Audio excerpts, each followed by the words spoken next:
DEI should rightly be called discrimination, exclusion, and indoctrination. That's how State Superintendent Ryan Walters began last week's meeting of the Oklahoma State Board of Education with an announcement that he would file a new rule for the department that would ban diversity, equity, and inclusion in Oklahoma schools from pre-K through the 12th grade.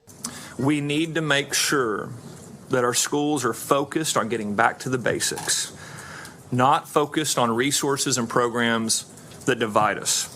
According to the newly filed proposed rule, Walters is moving to ban DEI because he argues the Department of Ed falls under an executive order from the governor that banned DEI.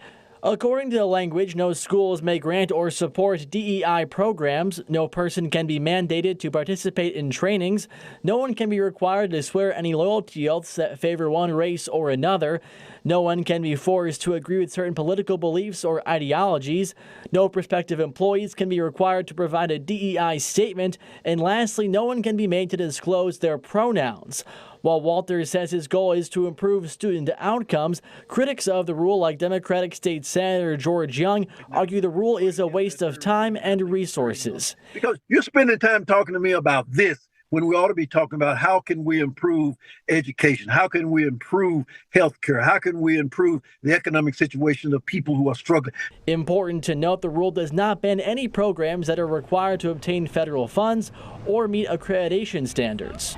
And this rule has a long road before it is final. It has to get public comment as well as a vote from the State Board of Education and state lawmakers over at the state capitol.